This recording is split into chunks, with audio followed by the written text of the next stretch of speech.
avoir osé évoquer les liens amicaux entre certains dirigeants politiques et certains dirigeants de grands groupes industriels possédant des médias.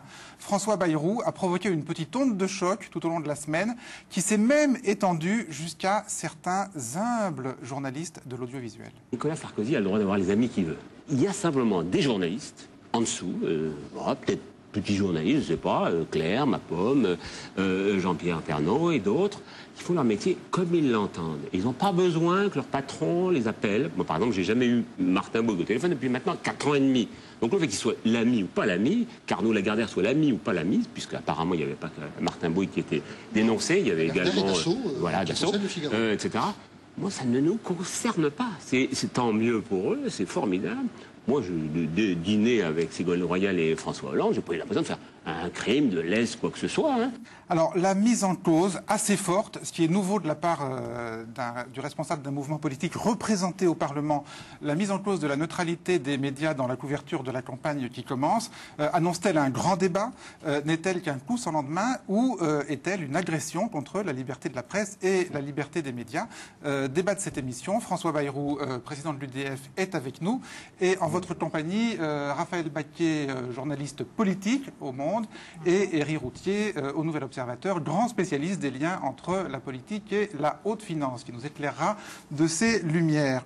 Mais nous allons commencer avec vous, Perrine Dutreil, par une image qui a mis Jacques Chirac assez en colère. Ouais, une image diffusée dans les JT de dimanche dernier. C'était au sommet Europe-Asie qui se tenait en Finlande à Helsinki. Et il s'agit d'un échange discret entre Jacques Chirac et le Premier ministre espagnol Zapatero au sujet du Liban. Pour le Liban, je te remercie de ce que tu as fait. Oui. Et nos militaires s'entendent très très bien. À mon avis, il n'y aura pas de problème pendant 3 ou 4 mois. Parce que tout de même, le Hezbollah était un peu diminué, un peu. Mais dans 3, 4, 5 mois, ça peut être plus dangereux. Un peu inquiet pour nous. Ça dépendra beaucoup de négociations avec l'Iran. Alors, très vive réaction de Jacques Chirac dès le lendemain matin lors d'une conférence de presse. Il qualifie ses propos de volés, affirmant que cela pourrait avoir des conséquences sur la vie des soldats français au Liban. Et il conclut en disant qu'il s'en souviendra. Alors, la question qu'on se pose évidemment, Perrine, c'est comment, par qui ces images ont-elles été tournées? Alors, c'est un caméraman de France 2 qui filmait en fait pour toutes les chaînes françaises. En fait, comme à chaque fois dans ce genre de sommet, il y a quelques caméramans et photographes qui ont le droit de rentrer quelques minutes seulement dans la salle avant la séance de travail pour faire quelques images qu'on appelle d'illustration. Les caméras sont donc très près des hommes d'État et tant que la sécurité ne dit pas aux journalistes de s'écarter, eh ben, les journalistes peuvent continuer à filmer et capter donc des sons comme on vient de le voir.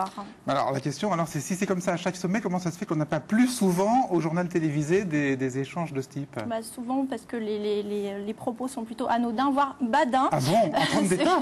Ce qui fait qu'ils ne sont pas diffusés. Et quand ils sont diffusés, ça n'offusque personne, même pas Jacques Chirac. Par exemple, lorsqu'il blaguait avec Tony Blair l'été dernier au G8 en Russie. J'ai été élu comme député, j'avais 32 ans, je crois, et je suis entré tout de suite au gouvernement. Alors je suis resté ensuite tout le temps avec les gouvernements changés, moi je restais avec les meubles. Palpitant, hein. David Abiker, avec vous, retour sur un accident de meeting. Oui, c'était en plein air, en Bretagne.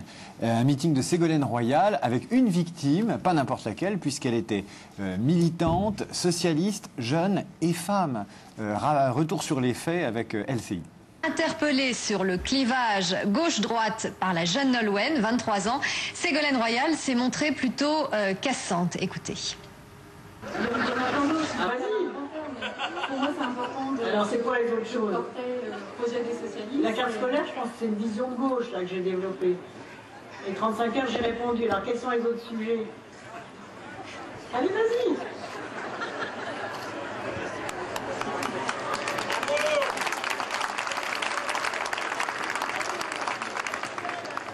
Alors, le MGS qui m'a dit, je n'avais pas voulu venir débattre. Je suis là, le MGS est là.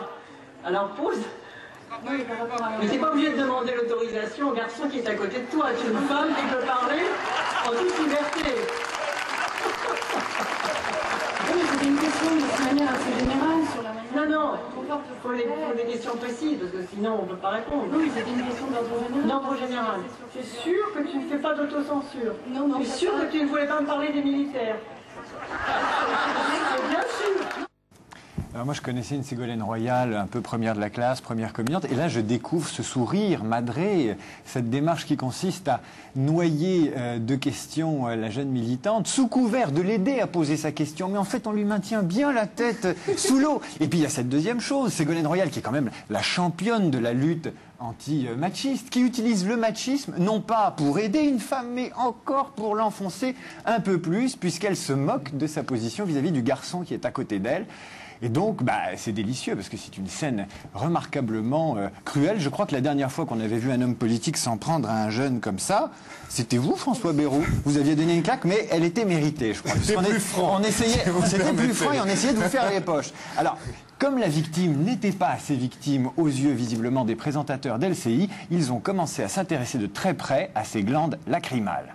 Nolwenn Yven, bonjour. C'est vous que l'on vient d'entendre dans cet échange. Alors on vous a dit au bord des larmes. Est-ce que Ségolène Royal vous a appelé depuis hier après-midi? Non, j'ai pas eu de nouvelles depuis. C'est vrai que vous étiez au bord des larmes. Est-ce que vous êtes déçu par l'attitude de Ségolène Royal? J'étais pas au bord des larmes, j'étais vraiment déstabilisée par la violence de sa réponse, ça c'est clair. Alors, si les victimes ne pleurent plus, mais c'est la fin de l'info, à mon avis. Je ne sais pas ce qu'on va faire. Ouais, ils ont vraiment envie qu'elle soit au bord des larmes. Alors, plusieurs jours de glose sur cette image. Et alors, ce qui est particulièrement intéressant, c'est que le contre-champ de l'image sur la jeune Nolwenn pendant l'incident a mis quelques jours à arriver à la télé, mais il est quand même arrivé, parce que maintenant il y a des caméras partout, quelques jours après dans le Périgord. Ouais, il s'agit d'un document amateur diffusé jeudi dernier sur Canal+, dans l'émission En Aparté. Conscient de l'importance de marquer le clivage gauche-droite pour donner en bénéficiaire. Il me paraît essentiel ce clivage. Pourquoi tu as un doute? La question mérite d'être posée. C'est-à-dire Par rapport à certaines positions, c'est-à-dire Vas-y, fais courage de tes opinions. Quand on est jeune, on peut tout se permettre. Mais en respectant les autres, bien sûr. Alors, mais encore. par rapport à tous les thèmes que tu abordes, il y a souvent des polémiques derrière. Par rapport au scolaire, par exemple, ou au 35 heures, quand il y a une question, est-ce que je te le renvoie, Rod? c'est tout bien après, Il n'y a pas autre chose? le projet. Ah, vas-y. Alors, c'est quoi les autres choses? Le projet des socialistes. La carte scolaire, je pense que c'est une vision de gauche là, que j'ai développée. Les 35 heures, j'ai répondu. Alors, quels sont les autres sujets? Allez, vas-y. Alors, plusieurs choses dans ce contre-champ qui est très très intéressant. D'abord, on voit qu'avant de se faire attaquer par Ségolène Royal sur le thème « Arrête de regarder le garçon qui est au toit », elle lui a jeté quand même 2 regards appuyés, ce qu'on n'avait pas vu dans le plan sur Ségolène Royal, où on ne savait pas si elle regardait, pas regardé, on pouvait avoir le sentiment d'une agression un peu gratuite de Ségolène Royal. Et alors, ce qui est aussi intéressant, c'est que le cadreur, qu'on ne connaît pas, hein, Perrine, on sait pas de qui est cette image, en fait. Un ami d'un membre du PS du Finistère. Ouais. On l'a pas retrouvé, hein, voilà, faut dire. Et alors, le cadreur anonyme qui envoie cette image à Canal+, il cadre bien sur les 2 personnages, c'est-à-dire qu'il sait, pendant toute la séquence, que l'histoire se déroule entre les 2 personnages. Voilà, donc ce qui accroît le mystère de cette image. Alors, question sur cette image, évidemment, ce garçon, c'est qui? Ce garçon, c'est l'animateur fédéral du mouvement des jeunes socialistes de Brest. Donc, en fait, il a recruté Nolwenn parmi le MJS 6 mois avant. Donc, ça pourrait confirmer les soupçons selon lesquels Nolwenn ne serait qu'une marionnette aux mains du MJS. Mais le jeune homme que j'ai eu au téléphone, il s'appelle Alan Pelletier et il m'assure qu'il ne savait pas quelle était la question que Nolwenn voulait poser et qu'au moment où elle se retourne vers lui, en fait, il ne fait que l'encourager. Il lui dit, je cite, vas-y, continue, ne t'inquiète pas. Et en fait, il ne lui souffle absolument pas ce que Nolwenn doit dire. Voilà. Mystérieuse affaire bretonne. Un commentaire sur toute cette scénette, tout ce sketch. Moi, je trouve que vous êtes très fort.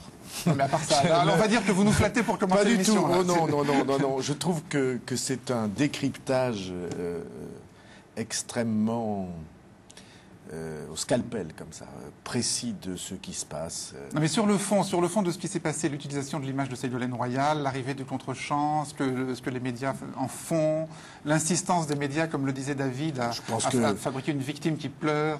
L'événement dans cette affaire, c'est que on découvre une Ségolène Royal dure au long cours, parce que ça fait depuis le congrès du PS qu'elle traîne, qu'elle entretient cet affrontement et clivage avec le MJS, et c'est-à-dire avec le mouvement des jeunes socialistes, et qu'elle le vide là, non sans cruauté.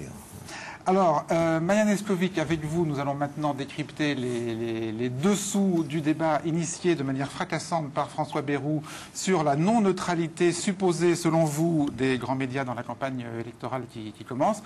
Mais évidemment, on va commencer par rappeler la manière fracassante dont ce débat a été porté par les médias, dans les médias. Et c'était sur TF1, en l'occurrence. Alors, vous aviez commencé déjà quelques jours plus tôt sur France Inter. Vous aviez dénoncé des puissances considérables qui ont, je vous cite, avec l'État, des rapports de clients. Et ce soir-là, face à Claire Chazal, vous enfonciez le clou. Est-ce que vous n'allez pas vous couper de cette majorité élargie, j'allais dire donc par exemple à l'UMP, en critiquant, comme vous l'avez fait aujourd'hui, assez violemment, Nicolas Sarkozy?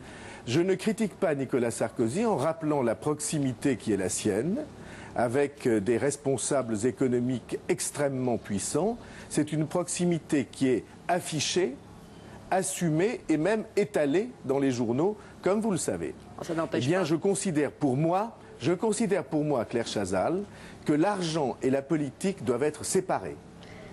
Je pense que l'un ne doit pas avoir barre sur l'autre, notamment lorsque ces puissances économiques détiennent de très grands médias. C'est une accusation extrêmement violente qu'il faudrait, j'allais dire, étayer par des choses concrètes. L'amitié ne signifie pas forcément une prise de position ou des concessions sur l'idéologie et les idées politiques. Je comprends très bien, Claire Chazal, que vous défendiez, cette thèse précisément sur votre antenne. Je ne défends aucune thèse en particulier. Mais je puis vous assurer qu'il y a un problème républicain dès l'instant que de très gros intérêts financiers, industriels, sont liés à de très gros intérêts médiatiques et sont en liaison intime avec l'État. Bien, bon, on va essayer d'être aussi bon sur cette image que sur les autres. Alors, la première chose qui apparaît là, c'est la transgression. C'est la force de la transgression. Moi, depuis le temps que je regarde la télé, j'avais jamais vu ça, c'est-à-dire une mise en cause frontale du premier média français par l'audience, TF1, au cœur du sanctuaire de ce média, qui est le 20h, par quelqu'un qui peut en avoir besoin, puisque dans la position où vous êtes, on peut considérer que vous avez besoin de TF1.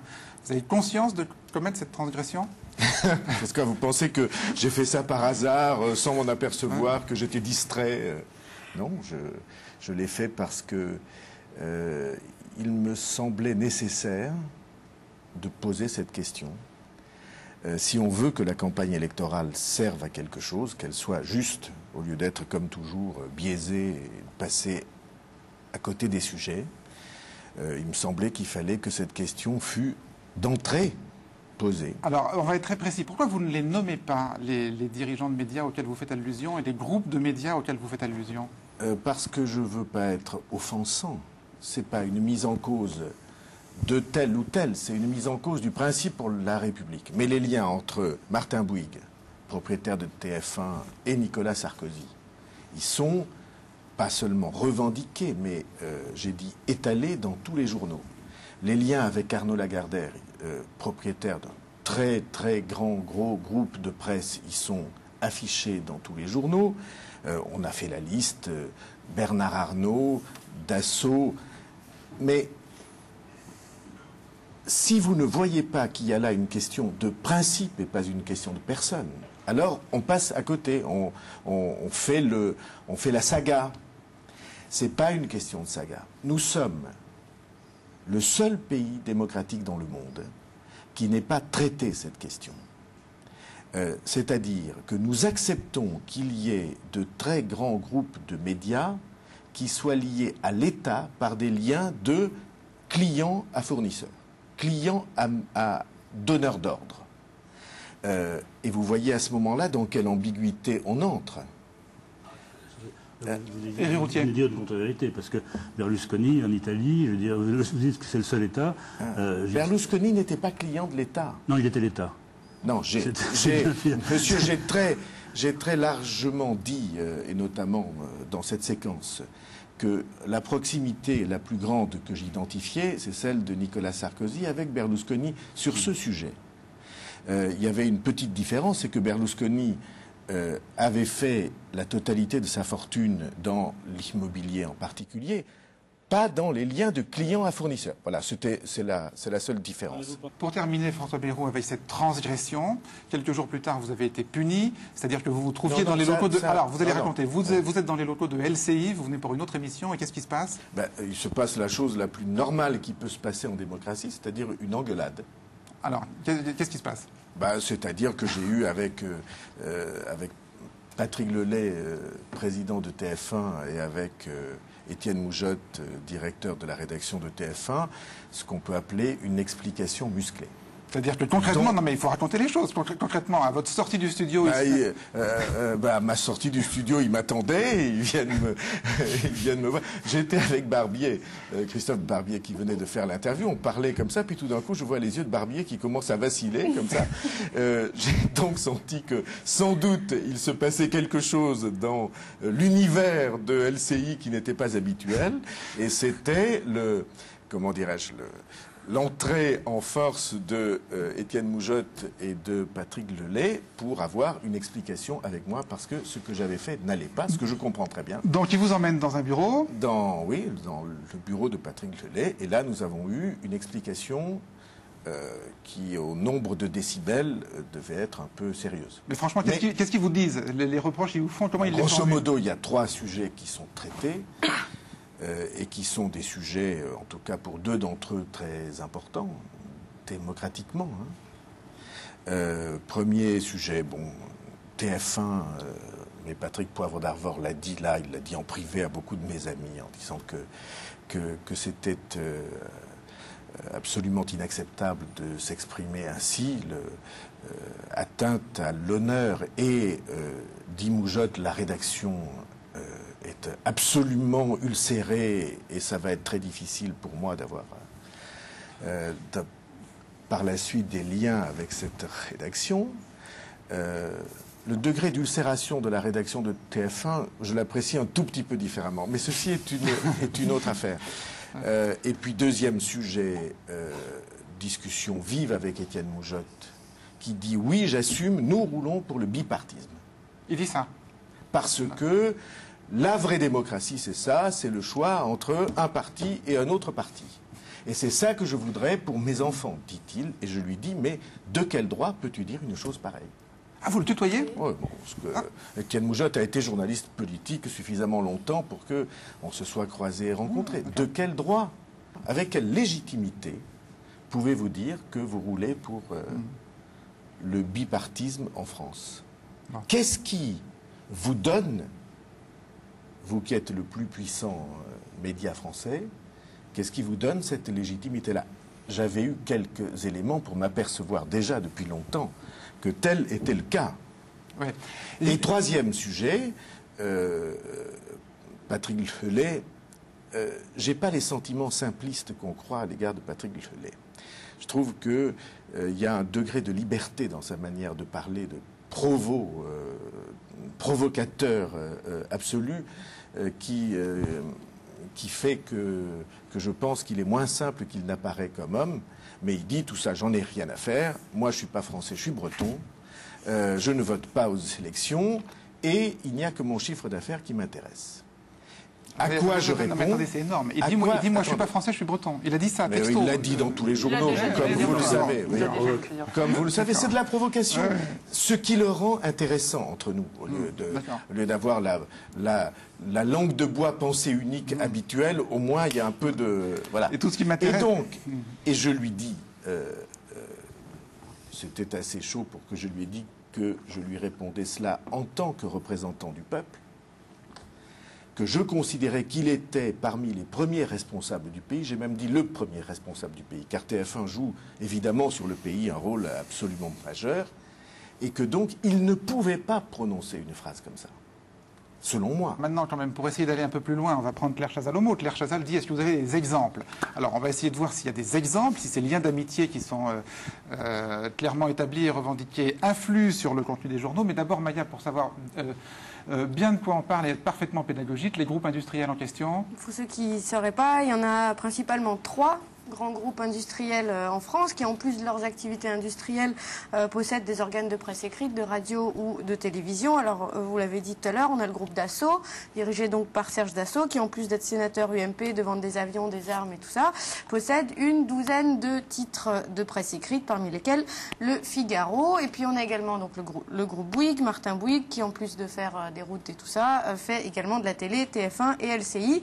Et puis, on cite le groupe Lagardère, dirigé par Arnaud Lagardère, qui lui aussi fait des avions et plein d'autres choses, et détient via sa filiale Hachette, la radio Europe 1 et une vingtaine de titres de presse, dont Paris Match, plus encore un pourcentage plus ou moins élevé dans une dizaine d'autres titres. Par exemple, il détient 17,27% du Monde, selon Le Monde lui-même. Qu'il écrivait la semaine dernière. François Bayrou, très concrètement, qu'est-ce que vous proposez? Je propose que la France se dote d'une loi simple. Lorsqu'on fait des affaires avec l'État, on n'est pas propriétaire de groupes de presse. Voilà, donc c'est clair, c'est établi. Alors, cela dit, dire ils sont amis, c'est très bien, on les voit ensemble, c'est dans des mondanités, c'est très bien. Est-ce que cette amitié a pu avoir une influence sur le contenu des médias dont les propriétaires sont amis ainsi des hommes politiques? Il faut bien dire que ces dernières années, on a eu vent de quelques histoires qui peuvent faire penser qu'effectivement c'est le cas. Alors rappelez-vous, en août 2005, Paris Match, propriété donc de Lagardère, publie les photos de Cécilia Sarkozy et de son compagnon de l'époque, bras dessus, bras dessous, à New York, ce qui, on le comprend, avait fortement déplu à Nicolas Sarkozy. Le Canard enchaîné expliquait que le ministre en voulait beaucoup au propriétaire du titre, Arnaud Lagardère. Je croyais que c'était un ami, je ne m'attendais pas à ça de sa part. Alors, le directeur du magazine, Alain Genestar, est sur la sellette. Il aurait pris la décision de publier sans en parler à son actionnaire. Alors, il va essayer de se racheter un peu plus tard, en décembre 2005, quand Paris Match fait sa une sur Yannick Noah, alors personnalité préférée des Français, qui, dans une interview, devait dire ses 4 vérités à la France. Sauf que, d'après le Canard enchaîné, toujours lui, une partie de ces vérités n'a pas été publiée. Interrogé sur Nicolas Sarkozy président, le chanteur aurait répliqué « Une chose est sûre, si jamais Sarkozy passe, je me casse ». Petite phrase qui donc aurait été coupée par le directeur. Mais hélas, ça n'a pas suffi à racheter sa faute puisque Alain Genestar a été viré juste avant l'été.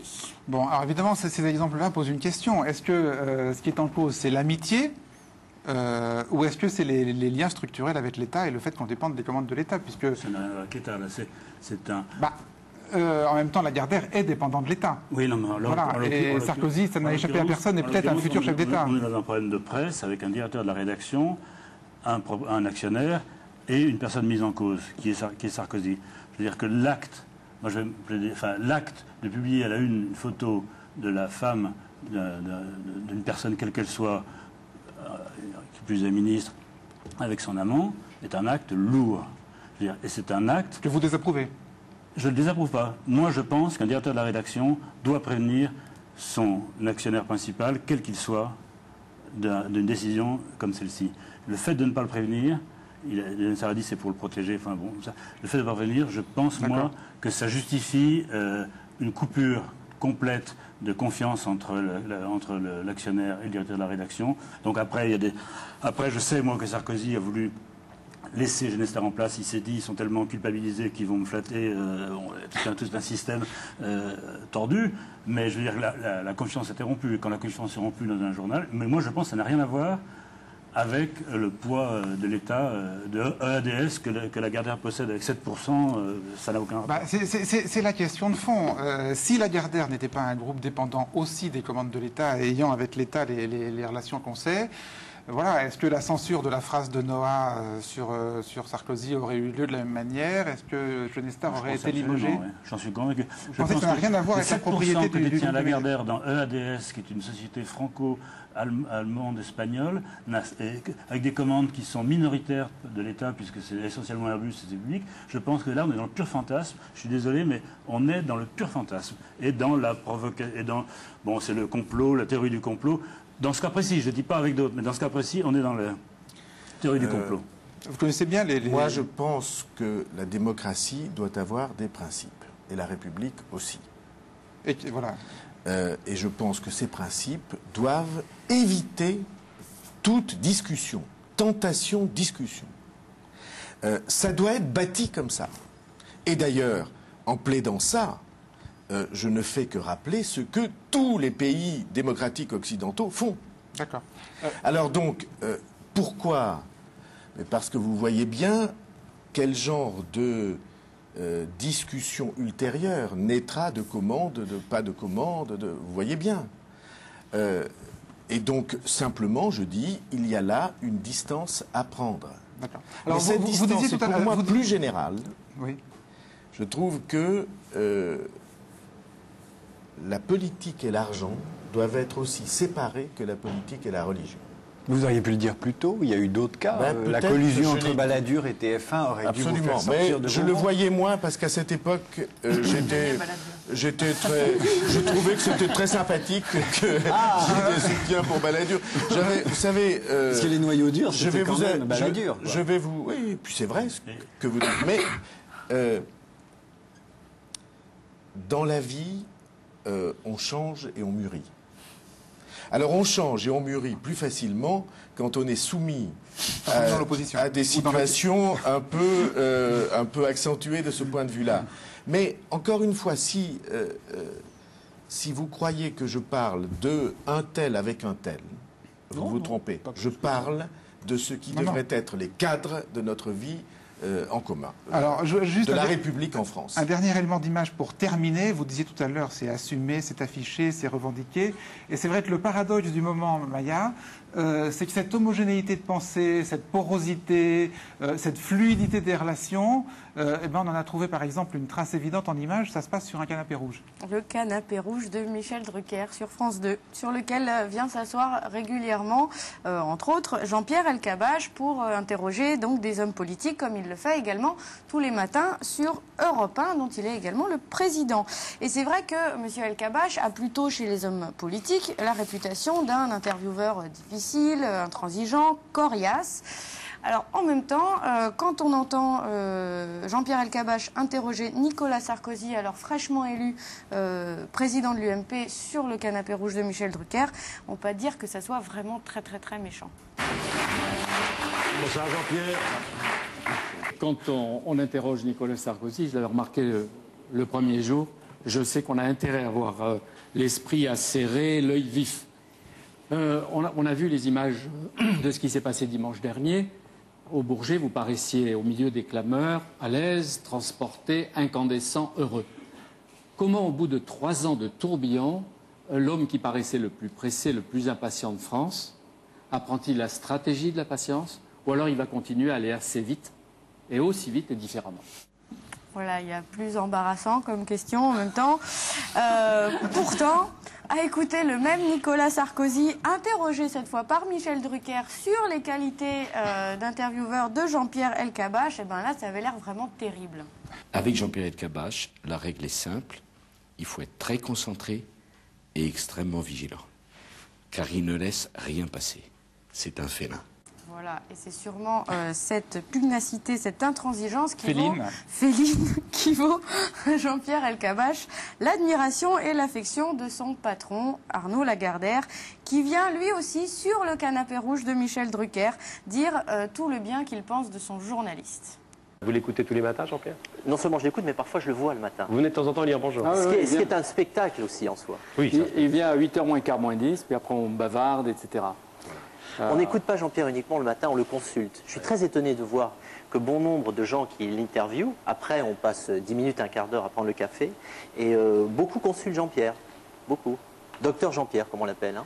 Voilà, alors beaucoup consultent Jean-Pierre. Il y a au moins une fois où Jean-Pierre n'a pas été consulté, mais a consulté lui-même, Maya.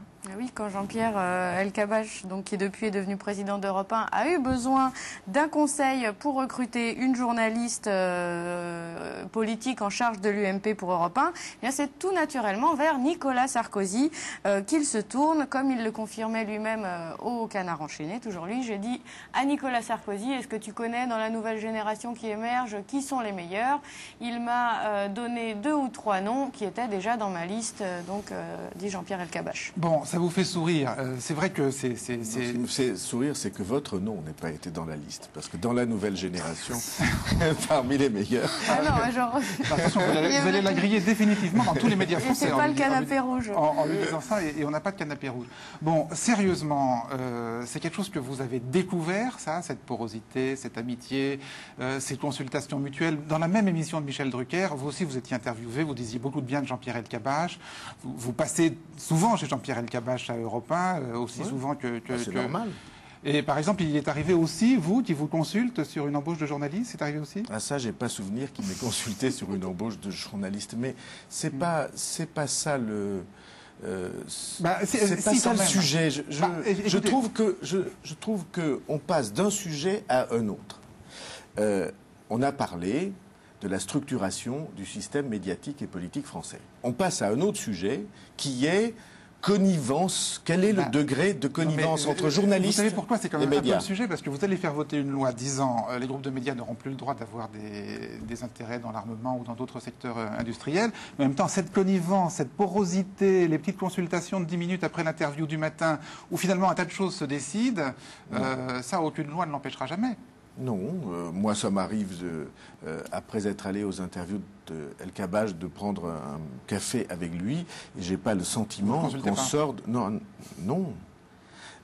qu'on sort de son rôle, de même que quand je rencontre un journaliste, je parle avec lui, y compris de sa vie ou de sa rédaction.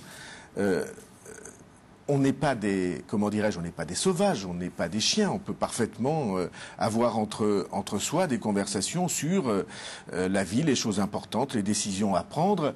Je ne crois pas que ce soit une consultation. En tout cas, j'ai jamais le souvenir d'en avoir fait. D'accord. Alors, on va passer à un autre sujet, et puisque vous voulez serrer les choses, je crois qu'il est effectivement important qu'on les serre. Bon, là, on a parlé de la structure des groupes de presse, de leur propriété, des dirigeants. Se pose aussi la question de la connivence, de l'amitié, non pas au sommet des groupes de presse, mais à la base.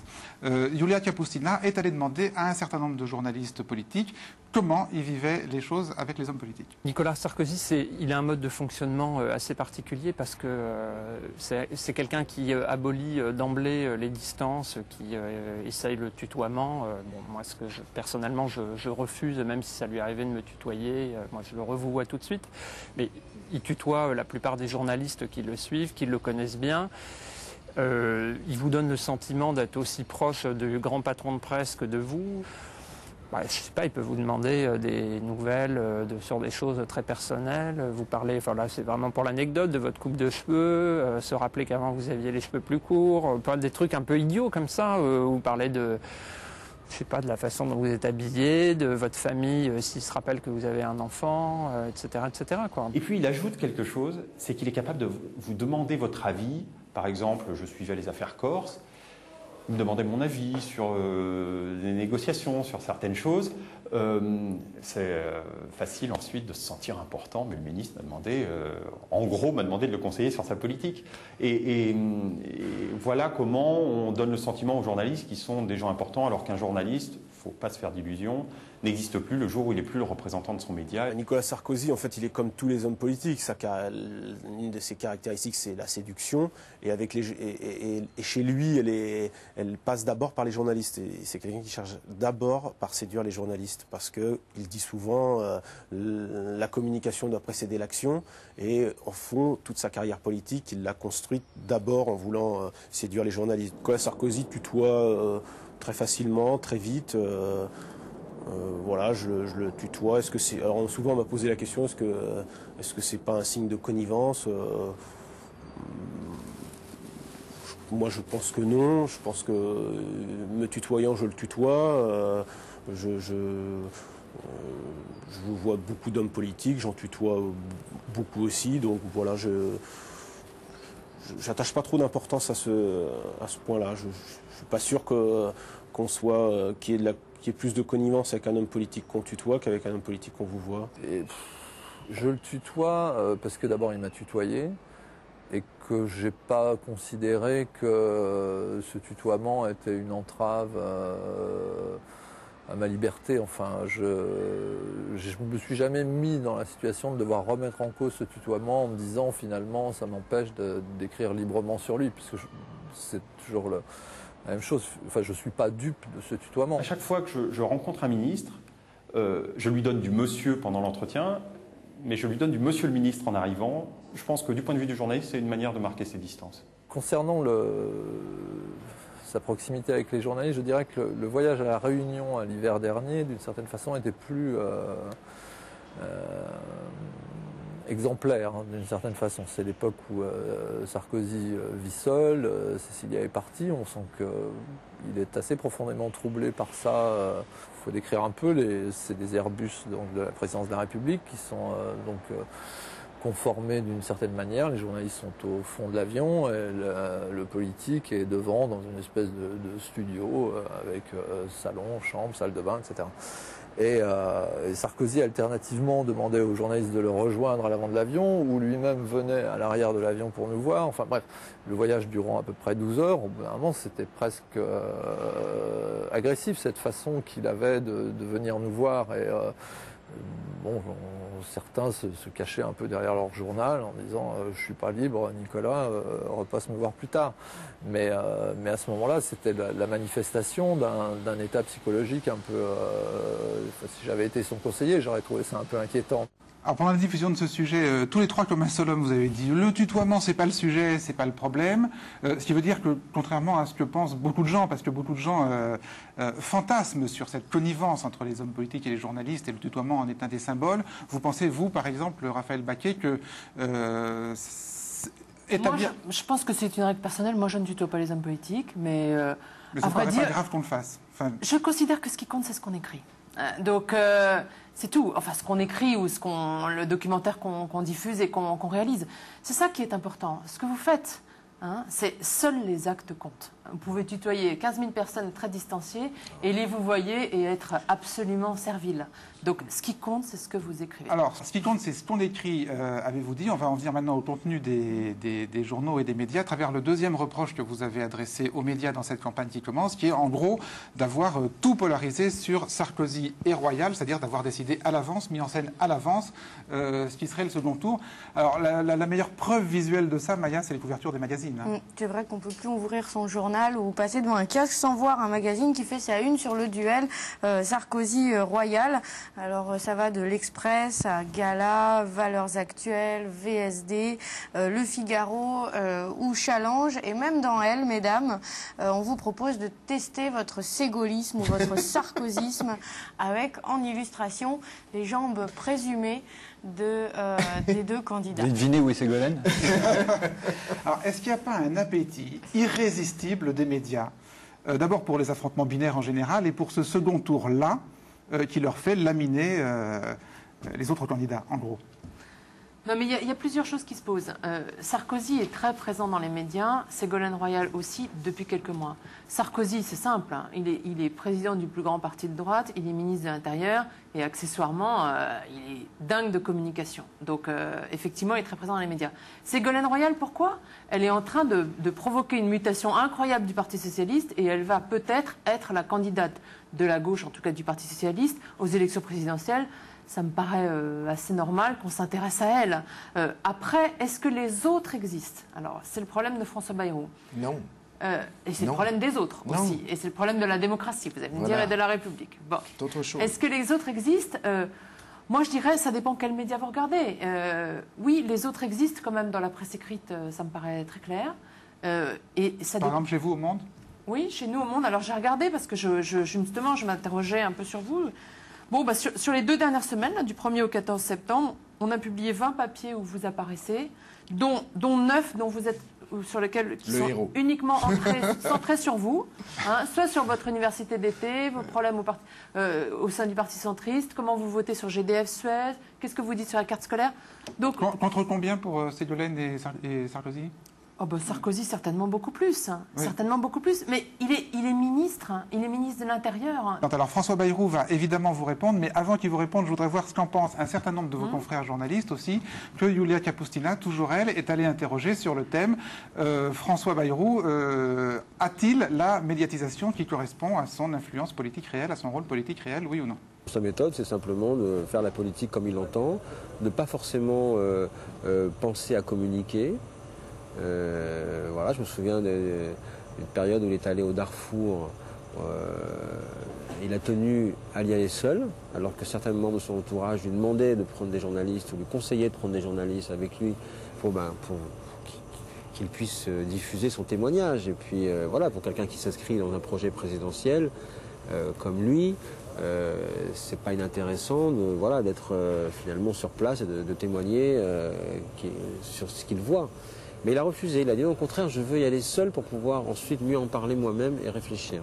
Bon, voilà, c'est une approche. François Bayrou décide de faire une université d'été le week-end dernier, une semaine après l'université d'été du PS, et exactement le même week-end que l'université de l'UMP, enfin à un jour près. À un moment donné, à choisir entre François Bayrou et Nicolas Sarkozy. Et alors vous allez me demander pour qui vous allez choisir, je vais vous dire pour Nicolas Sarkozy, parce que ça me paraît plus intéressant en tant que professionnel. Mais Bayrou est dans une logique de politique qui s'apparente à la guérilla. Bayrou est quelqu'un qui fait des coups. Donc on parle de Bayrou quand il fait des coups. Alors les coups de Bayrou, c'est quoi? C'est les votes négatifs au Parlement ou les abstentions, c'est des coups politiques. Il est entre Ségolène Royal et Sarkozy, complètement broyé. Et donc il veut se faire une place. Il a besoin de passer dans les médias essentiels qui sont les médias audiovisuels. Il n'a pas attaqué la presse écrite, vous l'avez remarqué, qui est aussi la propriété de grands groupes industriels par ailleurs, pour certains. Il a attaqué essentiellement les médias audiovisuels. On comprend bien, quand vous faites 50% de part de marché, vous ne vous intéressez pas à la marge, vous vous intéressez au cœur de votre cible. Et donc, Bayrou a peur d'être totalement laissé de côté. Les personnages se fabriquent par leur talent et leur intervention dans le débat public. Les médias ensuite relaient, ça oui. À l'inverse, on pourrait dire que François Bayrou a une place dans les médias qui est peut-être plus grande que l'espace politique qu'il occupe réellement. On parle de Bayrou d'une certaine manière que dans les moments où Bayrou est visible. Alors que la tactique de Sarkozy, et je pense aussi celle de Ségolène Royal, c'est que même quand il ne parle pas, on parle d'eux. Alors que le problème de Bayrou, on ne parle de lui que quand il parle, quoi. Ah, voilà, parole brute de journaliste sur le reproche que vous leur avez adressé d'orchestrer à l'avance le second tour qu'ils désirent, en fait. J'ai trouvé très intéressant la phrase de Ridey. Parce qu'elle mérite tout de même qu'on y réfléchisse une seconde. Vous pouvez elle dit, Bayrou, on en parle quand il parle. Sarkozy et Ségolène Royal, on en parle même quand ils ne parlent pas. Comment vous expliquez ça? Je pense que c'est cette pression explicite ou implicite. De qui? Qui fait qu'on a choisi de simplifier le débat en préfabriquant, car c'est pour moi une partie de préfabrication, et je m'expliquerai sur ce sujet dans une seconde, en préfabriquant un choix entre lequel les Français sont désormais contraints de se prononcer. Non, mais qui préfabrique? Alors tout à l'heure vous avez dit Moujotte. Moujotte a répondu explicitement. Il dit pour mes enfants je veux la bipolarité. Je pense qu'il y a des systèmes dans lesquels les volontés de chaque journaliste n'interviennent pas ou de chaque rédaction n'interviennent pas. C'est la machine, la boule de neige qui fait. Les minutes audiovisuelles font les sondages, qui font la présence dans les médias, qui refont les sondages. Il y a une boule de neige dans cette affaire. Et il est inutile qui ne font pas le résultat électoral. Et justement, qui ne font pas le résultat électoral. On est bien d'accord. Vous mettez le doigt sur la chose. C'est que l'histoire politique de ces dernières années, c'est que dans tout ça, il y a un acteur qui est en désaccord profond avec ce système rodé, c'est le peuple des citoyens. Et dans ce système rodé, le peuple des citoyens, il n'a d'autre arme jusqu'à maintenant, j'espère que ça changera, il n'a d'autre arme que l'irruption. Il fait irruption par une transgression. Non. Et cette transgression, ça s'appelle le vote. C'est le vote. Ça s'appelle le vote. Et le vote non conforme ou le vote extrême, par exemple. D'accord. Alors, moi, c'est vrai qu'il y a quand même une question vertigineuse dans tout ça. Je crois que c'est Philippe Ridet, dans le sujet du Monde qu'on vient d'entendre, là. Il dit, oui, Bayrou, il fait des coups. Il est dans une logique de coût médiatique pour exister. Et c'est vrai que ça correspond à ce que nous ont dit beaucoup de journalistes qu'on a rencontrés et qu'on n'a pas gardé au montage, mais ils sont tous dans cette conviction que Bayrou, quand il dit quelque chose, il fait des coups. Alors, il proteste contre la privatisation des autoroutes. Tout le monde dit c'est un coup. Bon, peut-être. Mais quand, par exemple, Sarkozy dit qu'il faudrait rétablir le service civique obligatoire, ce qui est tout aussi peu réaliste et financièrement paraît assez peu praticable, là, personne ne dit c'est un coup. Tout le monde dit c'est une vraie proposition, on l'étudie. Est-ce que c'est sérieux? Est-ce que c'est pas sérieux? Alors que je la défends depuis 5 ans. Est-ce qu'il n'y a pas un deux poids, deux mesures? Non, je crois que... Enfin, je pense pas. Je pense que la difficulté là, en l'occurrence, puisqu'on parle de vous, c'est plutôt votre positionnement sur tel ou tel sujet. Je pense que c'est ça votre problème. Par exemple, vous avez été ministre de l'Éducation nationale. Sur la carte scolaire, vous avez une position très très mi-chèvre, mi-chou. Or, vous pourriez... Ah, je l'ai sous les yeux, franchement. Oui. Vous pourriez être beaucoup plus... dire des choses plus concrètes. Vous voulez lire le titre de la dépêche, parce que ça va être très intéressant. Alors, attendez, laissez-la lire. Alors, vous avez la dépêche, Raphaël? Je regarde, je cherche, voilà. Attendez. Alors, la position mi-chèvre, mi-chou de François Bayrou. François Bayrou, favorable à des marges de souplesse. Oui, c'est exactement ce qu'a dit Ségolène Royal. Oui, mais justement, le problème, c'est que... En disant que l'idéal serait la suppression totale, quand même. En ajoutant... Elle a dit la suppression. Moi, je ne suis pas pour la suppression totale. Voilà. Donc, c'est mi-chèvre, mi-chou. Donc, vous trouvez que c'est mi-chèvre, mi-chou de trouver... les marges de souplesse, ça veut dire... actuellement, c'est le cas. Le jeu des options, des dérogations, des machins, c'est exactement le cas. C'est centriste. Non. Je suis un homme du centre. Voilà. Mais peut-être on peut dire central plutôt que centriste. C'est mieux, c'est plus classe. C'est plus classe. Est-ce que c'est normal qu'on ait plus de place quand on prend une position maximaliste, je suis pour la suppression, que quand on prend une position, alors on peut dire centrale, centriste, mi-chèvre, mi-chou, ou nuancée, comme François Bayrou? Est-ce que c'est normal que les médias, finalement, aillent vers les positions maximales? Non, c'est la place qu'on lui accorde. C'est ça la différence. Car votre position sur la carte scolaire, elle est dans les médias. Simplement, à partir du moment... Vous me l'avez appris. Hein, elle est dans Le Monde, elle est dans l'AFP, j'imagine qu'elle est dans les autres journaux, je ne sais pas, j'ai regardé sur tout ce que j'avais près de moi, mais en tout cas, elle est dans les médias, elle est dans l'AFP, ce qui diffuse à tout le monde. Bon, mais vous dites vous-même que c'est mi-chèvre, mi-chou, donc finalement, on a moins envie d'écrire sur la position de Bayrou parce c'est-à-dire qu'elle dit elle est moins spectaculaire. Elle dit on ne change rien. Donc là, ce qui est intéressant, c'est de savoir est-ce qu'on a une proposition pour changer le système ou pour le maintenir. Donc là, voilà, on donne plus ou moins de place. Il y a une explication qui est quand même beaucoup plus simple sur le fait qu'on accorde plus de place au leader du Parti socialiste ou au leader de l'UMP qu'à vous. C'est que c'est une projection. La presse, c'est comme la bourse, on anticipe.